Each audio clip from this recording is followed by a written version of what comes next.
Right. Well, I had kind of a revelation when I was at my brother's house from, because we'd been talking, Chelsea came with me to visit my brother's house, and we were talking about the stuff that we had planned going on, like that Chelsea was going to come with me on this work trip, or was going to come visit me on this work trip that I was going on to Pittsburgh, and then I was going to go to Alabama to see Chelsea's family and place of birth. Sounds pretty gay. Which sounds really coupley. It really felt. I started to realize that my brother and his sister really thought that we were a couple, and I kind of chose not to clarify our relationship for them in this really weird moment, because I just kind of thought that they could understand our friendship. They wouldn't understand our friendship as easily as they could understand us as dating, even though we're not in a sexual relationship at all. And so I was kind of like, I think that our friendship is really gay. Like, I think Yeah.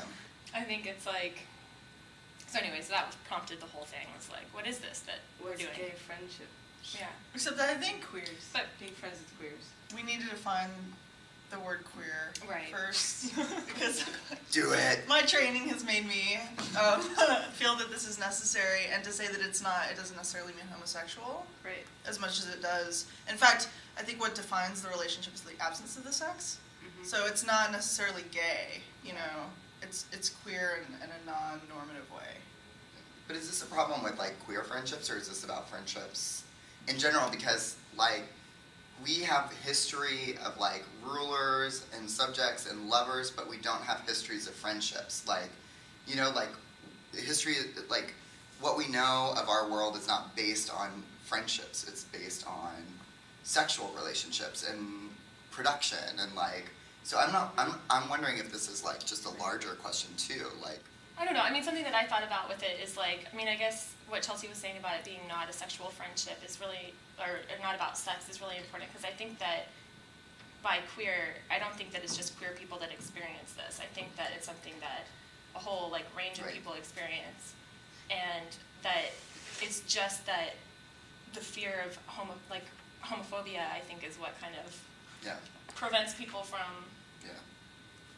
developing these friendships. I think it's more about like the role. Straight people confirm or deny? Well, I also think that Sorry. there's also a level of intimacy that you have within that friendship that also crosses borders that you might have with other friends. And that might be the fact that you were going to go see where Chelsea grew up. And that's a level of intimacy that you might not have with a coworker. Right. I don't think that queer friendship necessarily precludes sex. Yeah. Right. I mean, I think I think so too. that sex can be involved, but it wouldn't. I mean, but at the same time, the relationship just doesn't fall into this category of couplehood. Relationship. You know, like serious. We are combining this, you know, our whatever resources or time or whatever it is that makes it more orthodox.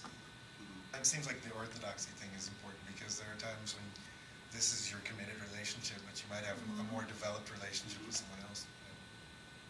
Birthdays. I've had friends who've lasted longer than any relationship. Of course, but that's what I'm saying. And I've had breakups with friends that have been way harder than breakups with partners. Yeah.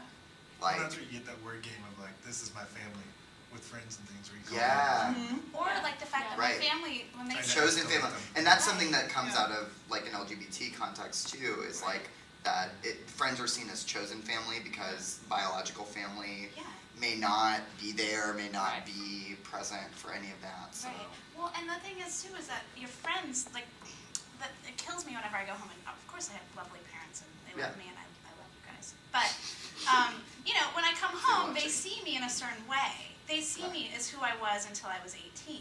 Whereas I feel like my friends see me in like who I more who I am than even they really do. Yeah, I did make the conscious choice not to. Yeah, and I think that's so interesting, because like that's like totally moving against, in some ways, this drive to tell your parents or someone else no, what Chelsea and I are friends, and you that's we're what closeting ourselves? you know. No. I just mean, think I think you're felt- I willfully felt bad. being. I I think felt you're bad willfully about it. being. You know. That's what brought this up, was that like I felt this like weird like feeling when I left, when I was like, that was wrong of me. Like I should have clarified, but why didn't I? Because I think that the answer is not, it doesn't clarify. Yeah.